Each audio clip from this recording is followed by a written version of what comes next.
Yesus, kalau saudara lupa saya ingetin, Yesus di atas kayu salib, dia sinless atau sinful? Dia sinless, gak ada dosanya. Dan dia righteous, posisinya tepat Yesus. Saudara dan saya, kita ini sinful. Dan kita unrighteous. Posisi kita gak jelas. Error, hang, dan lain sebagainya. Tapi di atas kayu salib, ditukar sama Tuhan Yesus. Tuhan Yesus yang tidak berdosa, dibuat menjadi berdosa. Dia yang tadinya sinless, jadi sinful. Dan posisi dia jadi gak jelas. Jadi unrighteous. Makanya di atas kayu salib, dia teriak, "Why you forsaken me?" Kenapa engkau tinggalkan aku? Demi apa? Demi posisi saudara dan saya dibenarkan di hadapan Bapa di surga. Kita dikasih posisi yang tepat. Kita udah dikasih perlindungan ilahi yang tepat. Perisai emas. Tapi pernah dengar? Tapi demi posisi kita aman di mata manusia, kita tukar pertukaran hebat ini sama pencitraan. Pernah dengar?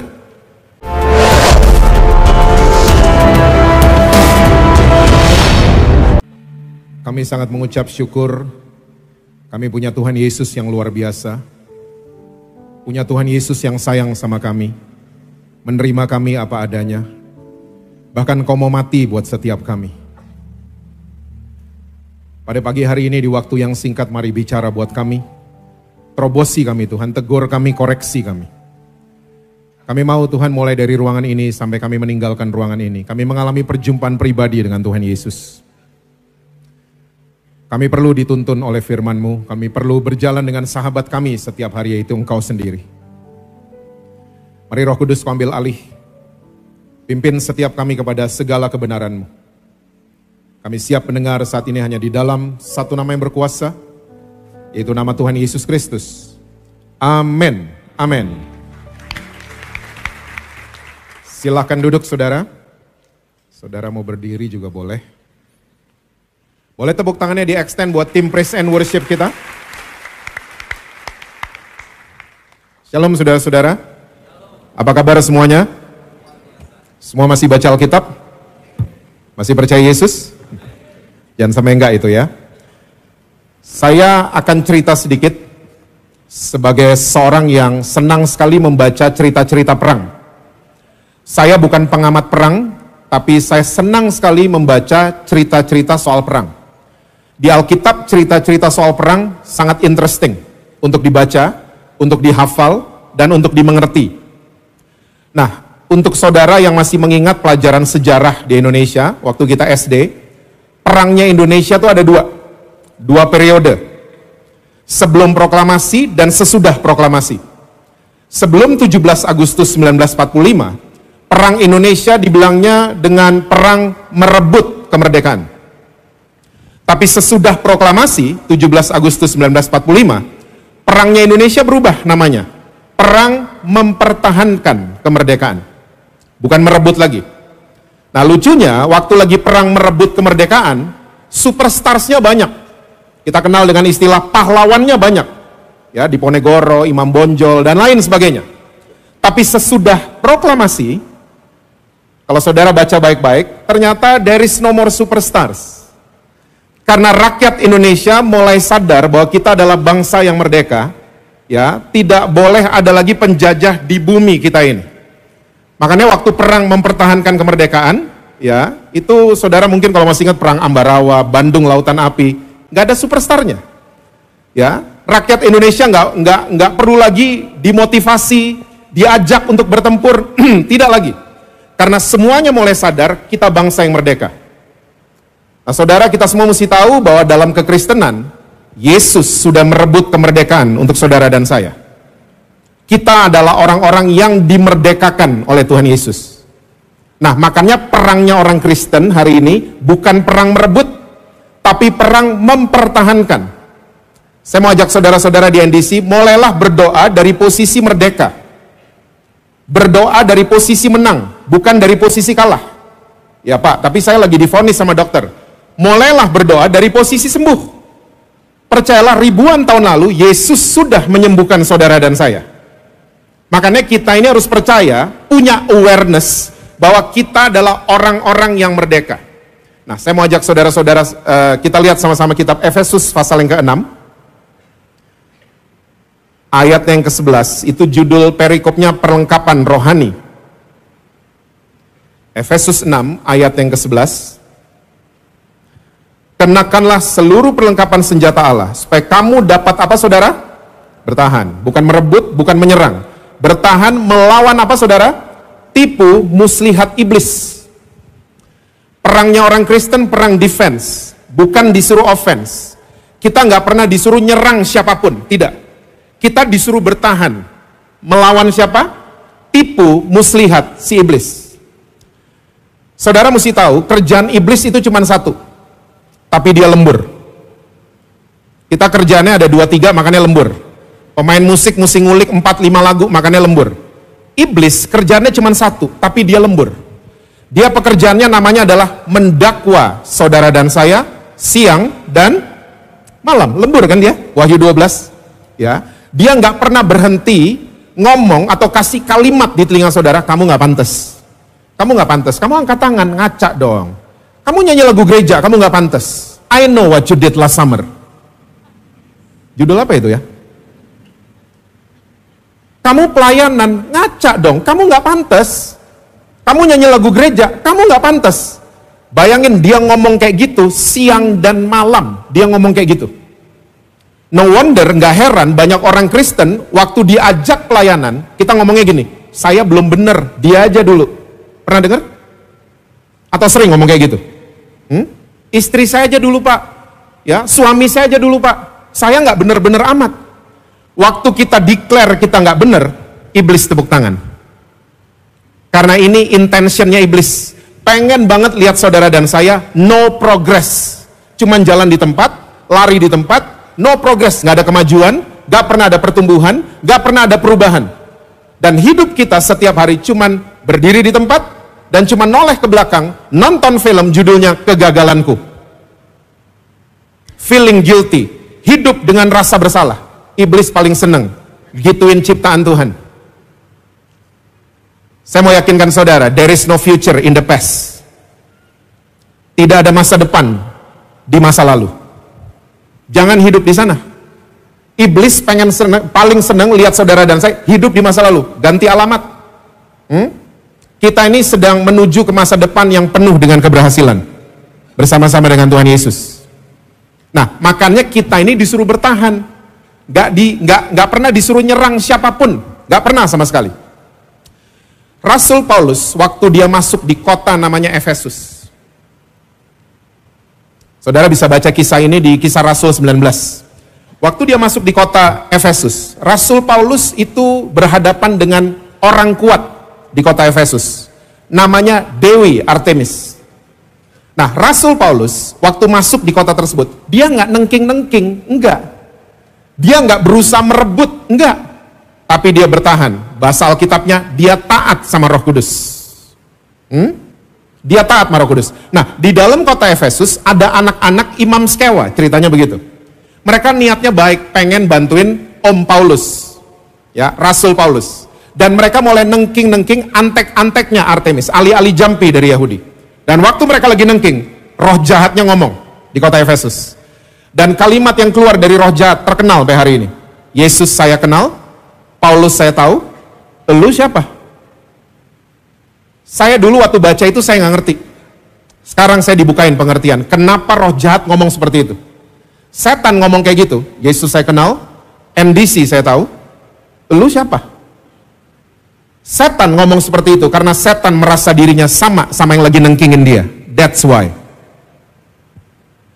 Kita nengkingin setan, setan ketawa, ya ampun, lo kalau tantrum satu neraka takut sama lo. Lo kalau bohongin bini lo, ya ampun, gua aja bapak pendusta minder lihat lo. Setan malah ketawa, sesama setan dilarang saling.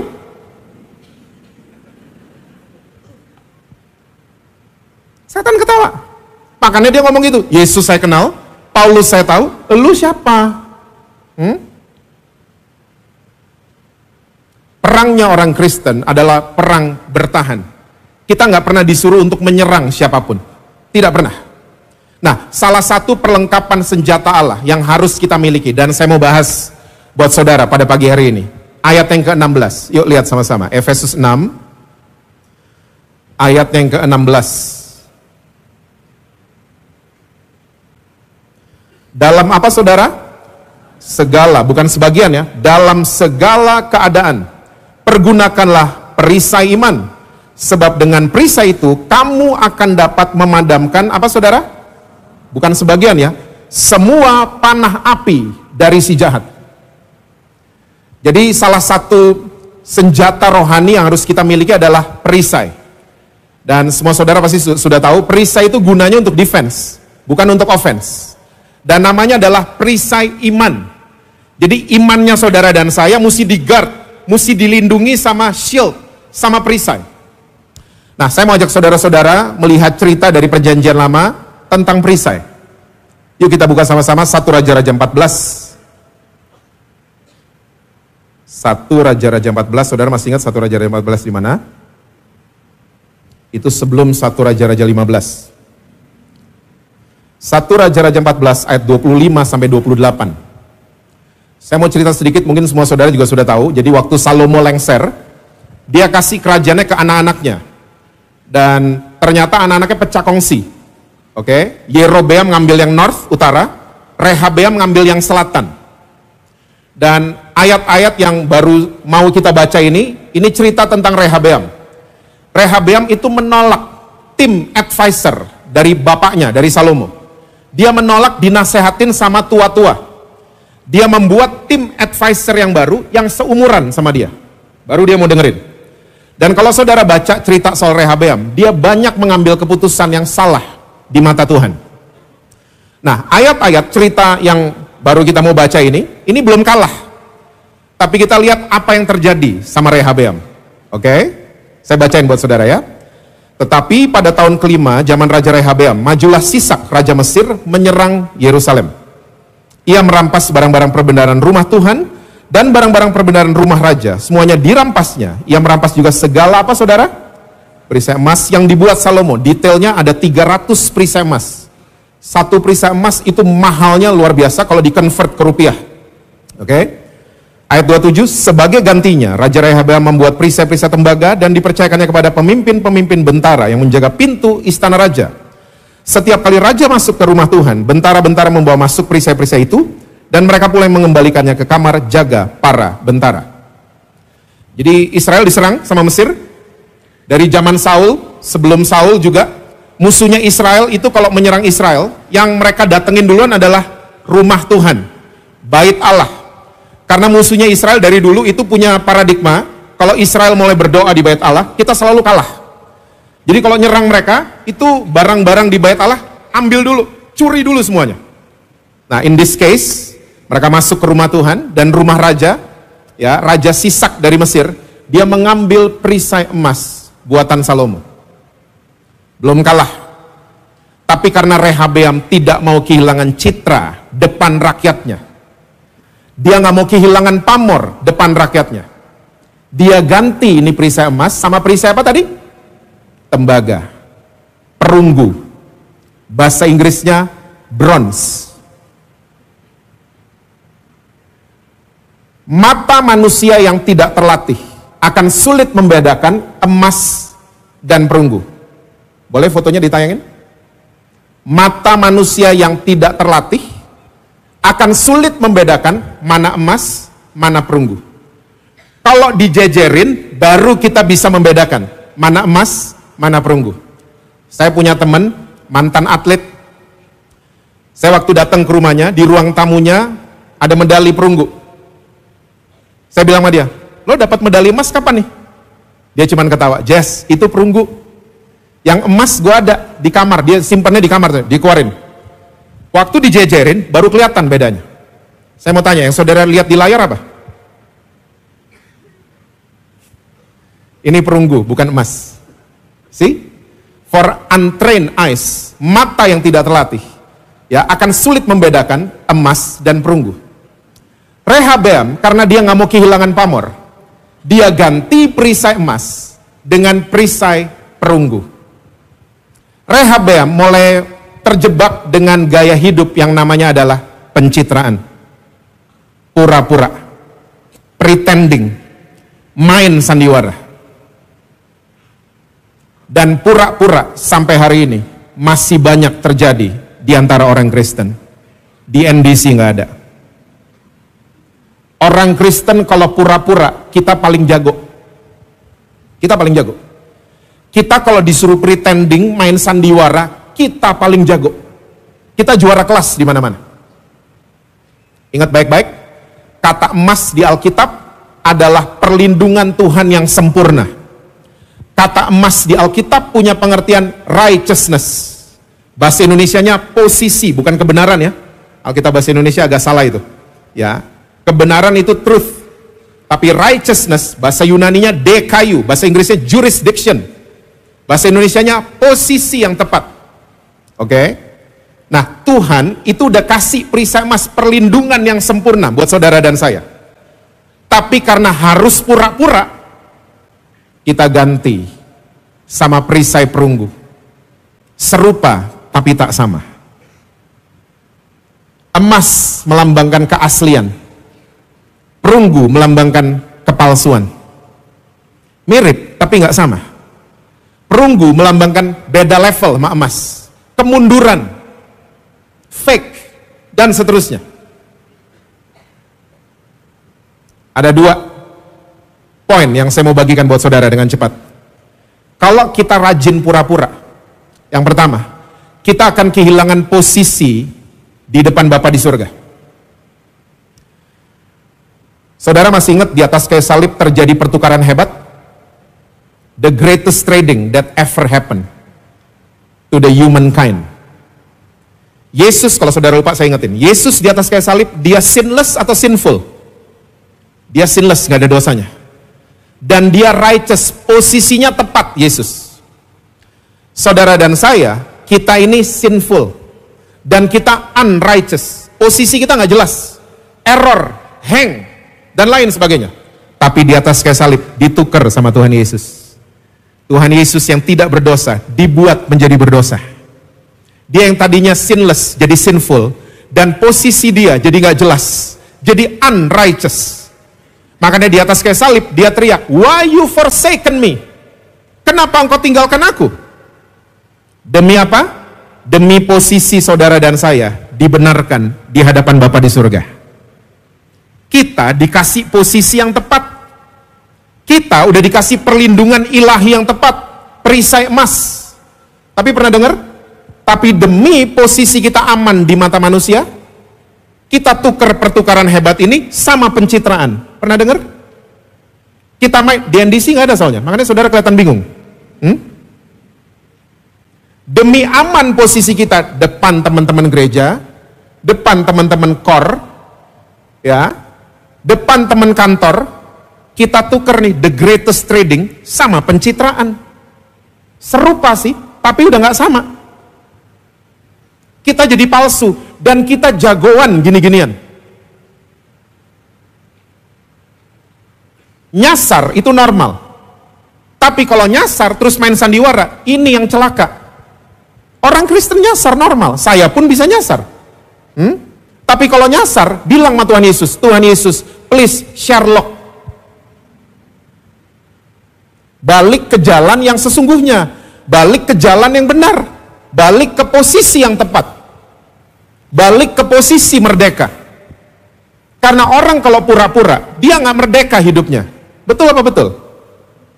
Kok belakang nggak tahu? Nggak merdeka karena mesti main sandiwara di mana-mana, mesti pakai muka yang lain di mana-mana. Yesus bilang di Lukas 12, nggak usah dibuka, percaya aja sama saya. Yesus menggunakan kata waspada bukan terhadap gunung meletus, banjir, atau gempa bumi. Tapi Yesus menggunakan kata waspada terhadap raginya orang Farisi yang namanya adalah kemunafikan. Beware, kata Yesus. Dampak buruk dari sosial media hari ini, banyak orang jadi palsu. Mesti edit-edit hidupnya. Betul apa betul? Banyak suami istri yang tampil happy di sosial media. Tapi sebenarnya mereka udah gak happy. Harus pencitraan. Harus. Ada fenomena hari ini namanya grey divorce. Pernah dengar? Grey divorce. Perceraian yang terjadi ya kepada orang-orang yang umurnya udah di atas 55 tahun. Rambutnya udah grey. Rambutnya udah putih. Anak-anak udah pergi dari rumah. Anak-anak udah ngekos dekat kantornya. Tiba-tiba ini suami istri di kamar tinggal berdua kan. Tiba-tiba saling lihat-lihatan. Ini monster di kamar siapa ini? Suaminya juga, ini nenek lampir di kamar gue siapa ini? Dan akhirnya mereka memutuskan untuk bercerai. Apa di luar Indonesia? Enggak, di Indonesia sudah banyak. Di Jakarta banyak. Saya ketemu sama orang-orang. Saya ketemu orang yang bercerai. Udah 70 tahun. Dan sekarang punya pacar. Ngobrol, Om, pacar barunya siapa?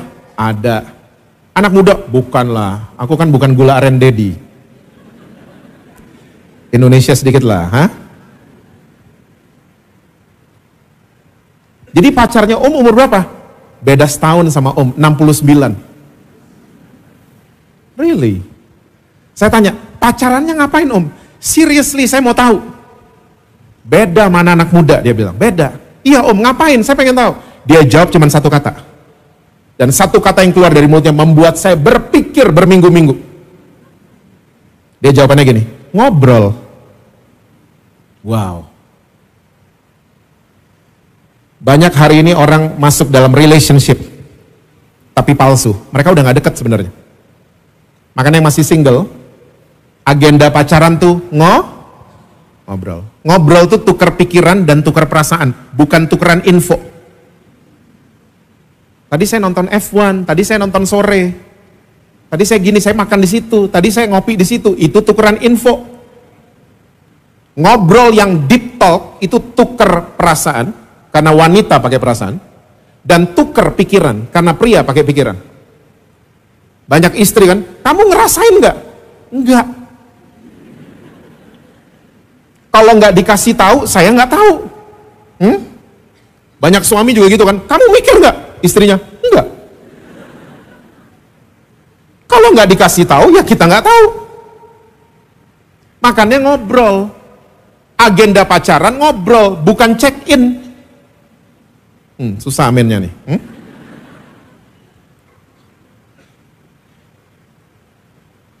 Saya percaya semua saudara tahu prinsip Bluetooth. Bluetooth itu, dia cari pairing. Dia nggak nanya device-nya apa. Dia nggak nanya. Kita kalau di mobil udah kebanyakan device, mobilnya ngomong sama kita, tolong hapus device yang nggak penting. Di-delete, supaya bisa nyambung. Seringkali waktu kita masuk ke relationship, yang kita fokuskan itu sama devices. Posisi dia apa, cantik apa enggak, ganteng apa enggak, itu device. Pairing yang tepat adalah ngobrol. Gak perlu nunggu 70 tahun kan? Baru ketemu pairing. Mumpung masih ada kesempatan, cari pairingnya yang tepat. Itu tadi, tukar pikiran, tukar perasaan. Itu pairing. Kita fokus sama device, device nanti keganti. Ngobrol, itu orang yang dekat, ngobrol. So nggak palsu, kedekatan kita nggak palsu. Sama, makanya orang yang dekat sama Tuhan adalah orang yang rajin ngobrol sama Tuhan. Bukan bawa proposal kan? Tuhan ini, saya mau ini, mau meeting, mau tender, gini. Tuhan mau, iya, amin. Kita udah amin. Itu nggak ngobrol, itu namanya transaksi sama Tuhan. Ngobrol. Orang kalau pura-pura, mereka akan kehilangan posisi. Posisi kita sudah dibenarkan sama Kristus Yesus. Tapi karena pencitraan, kita akhirnya nyasar terus kemana-mana. Main sandiwara terus.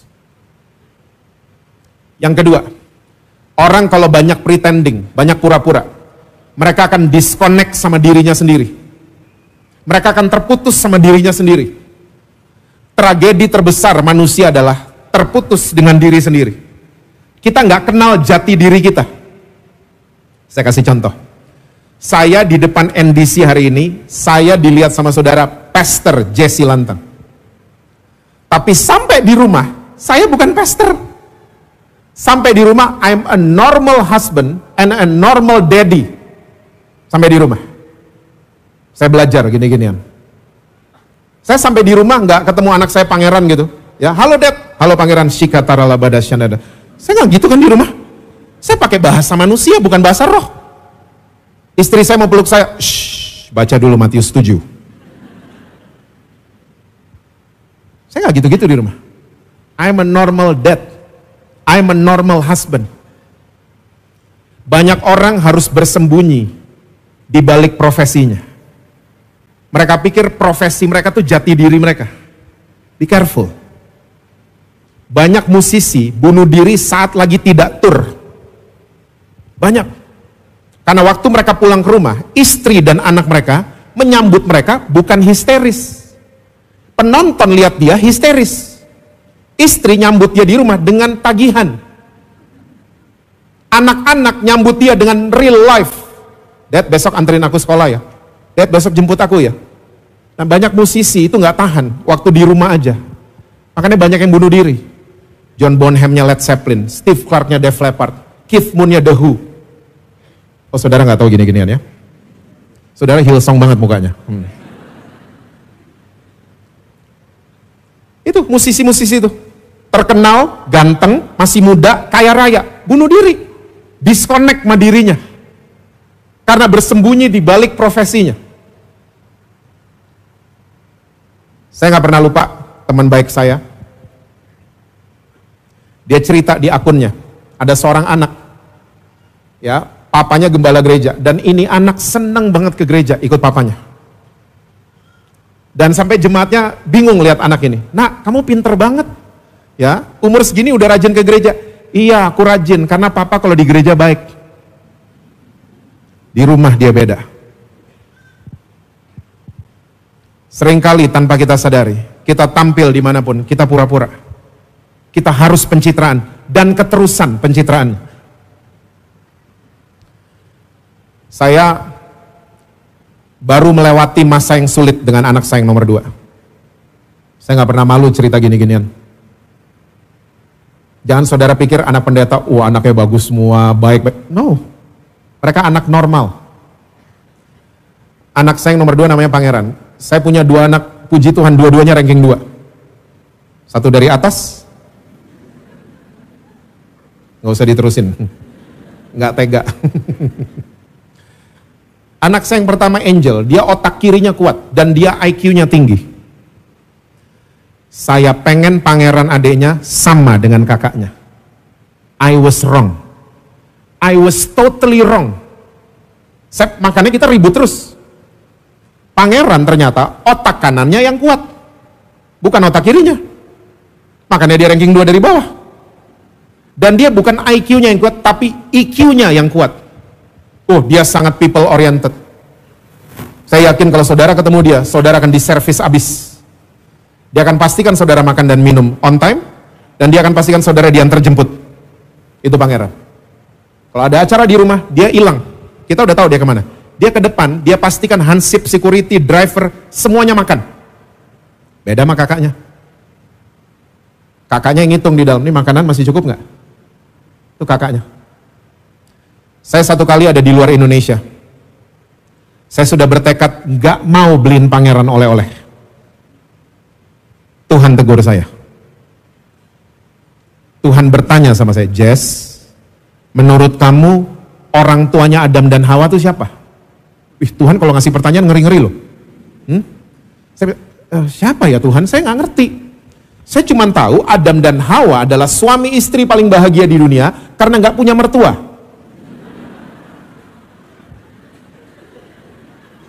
Ring a bell? Saya sayang sama mertua saya. Besoknya saya baru dijawab. Tuhan jawab saya jelas sekali. Jess, orang tuanya Adam dan Hawa itu aku. Mereka jatuh. Kamu juga jatuh kan? Tapi bedanya manusia sama malaikat. Malaikat jatuh, saya buang. Manusia jatuh, saya tebus. Karena cintaku padamu. So do that to your son. Sayangi dia, buka akses selebar-lebarnya. Orang tua yang hadir, kita papa mama seringkali udah gak punya akses ke anak-anak kita kan. Tapi buka selebar-lebarnya akses, anak-anak datang ke kita. Buka selebar-lebarnya. Sampai Indonesia, saya tobat. Sampai Indonesia, pangeran paling dapat banyak oleh-oleh. Langsung damai. Bilang thank you aja enggak. Tapi dedinya udah dirubah sama Tuhan. Hari ini, kita padel bareng, ngopi bareng, having men's talk bareng, kita deket. Kita kembali kayak dulu. Saudara jangan pernah mencap anak-anak saudara stroberi. Stroberi itu bagus, dipencet penyok, jatuh, hancur. Itu perkataan iman loh. Saya suruh sebut anak-anak saya stroberi, saya nggak mau.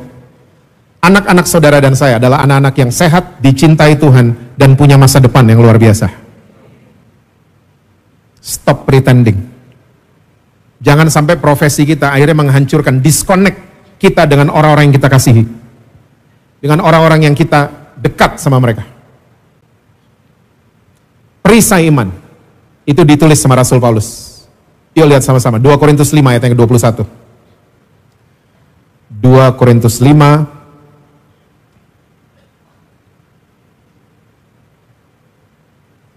ayat yang ke-21. Dia yang tidak mengenal dosa telah dibuatnya menjadi dosa karena kita. Ingat tadi pertukaran hebat di atas kayu salib? Supaya dalam dia, kita apa saudara? Kita menerima his righteousness. Posisi kita dibenarkan. Makanya kalau nyasar, klaim ayat ini. Jangan main sandiwara. Open to your support system. Terbuka sama mereka. Jangan main sandiwara. Saudara punya sahabat bisa terbuka, open sama mereka. Orang yang terbuka akan cepat sembuh. Luka ditutup, lama sembuhnya kan? Dibuka, dia cepat kering, cepat pulih. Terbuka. Sama your support system. Terbuka. Dan klaim ayat ini, saya dibenarkan oleh Tuhan Yesus. Saudara nyasar, saudara kepleset, saudara nonton lagi pornografi, saudara bikin lagi hal-hal yang aneh, ya, yang against his words. Klaim ayat ini, saya dibenarkan oleh Tuhan Yesus. Saudara tahu nggak? Yesus itu masih juru selamat sampai hari ini. Bukan cuma ribuan tahun lalu. Saya udah ngelihat banyak kesaksian orang yang dibelenggu sama apapun. Waktu dia mulai klaim ayat ini, belenggunya lepas loh. Makanya stop janji-janji. Mulai jujur sama Tuhan. Janji Tuhan gak mau selingkuh lagi. Ketahuan kan di konser? Apa tuh ya? Adalah cerita kayak gitu? Hah? Jangan janji Tuhan gak mau ngerokok lagi. Janji. Orang yang janji akan kepleset lagi. Mulai jujur. Karena dia our superhero. Jujur, Tuhan saya edik merokok. Tolong saya. Mendingan gitu doanya. Tuhan saya cinta sama keluarga saya, tapi saya kejebak sama selingkuhan saya. Please help me. Saya udah lihat ratusan kesaksian orang ditolong sama Tuhan karena jujur. Bukan karena janji. Ingat, ya, golden shield, dia yang melindungi saudara dan saya. Itu harus menjadi perisai iman kita. Supaya waktu kita nyasar, kita nggak gampang dituduh, ditipu sama iblis. Kamu kan see, you're not good enough. Percuma kan kamu iblis selalu gitu-gitu terus. Dia nyebarin atmosfer penipuan setiap hari buat saudara dan saya. Ayat terakhir, Yoel 2, ayat yang ke-13. Ayatnya doang terakhir, pembahasannya masih lama. Yoel 2, ayat yang ke-13. Koyakanlah apa saudara? Hatimu dan jangan pakaianmu. Saya senang Alkitab bahasa Inggris. Reset your hearts, not your garments. Yang mesti disetting tuh hati kita, bukan penampilan. Kita mau look good, it's very okay. Tapi kalau main sandiwara kemana-mana, ini yang celaka. So, yang paling penting diedit adalah karakter dan hati kita di dalam. Makanya saudara, jemaat NDC yang ada di sini dan yang lagi nonton dari manapun, jangan ketipu sama penampilan. Ya, saya udah ketemu orang rambutnya cepak, hatinya gondrong. Saya ketemu sebaliknya, saya ketemu banyak orang gondrong, hatinya malah luar biasa. Yesus kan gondrong, hatinya luar biasa. So jangan suka ributin penampilan. Karena Tuhan selalu ngelihat hati kita yang paling dalam. Yuk kita selesaikan ayat ini. Berbaliklah kepada Tuhan Allahmu. Tuh, kalau Sherlock, ya, tempat paling aman untuk berbalik itu Tuhan, bukan yang lain. Sebab ia pengasih dan penyayang, panjang sabar dan berlimpah kasih setia, dan ia menyesal karena hukumannya. Reset our hearts. Ya, yang diperbaiki yang di dalam. Bukan kita mau kelihatan rohani, mau kelihatan lebih baik dari, no. Di dalam yang dibenerin. Saya percaya itu semua akan terpancar keluar. Terpancar ke orang-orang yang dekat sama kita, terpancar ke keluarga kita, dan seterusnya. Karena hati kita selalu diperbarui oleh Tuhan Yesus setiap hari. Amin, saudara. Tuhan berkati saudara-saudara semua. Selalu sukses, harmonis di rumah, dan rekening BCA, BRI, BNI, Permata, Mandiri selalu penuh buat saudara-saudara semua.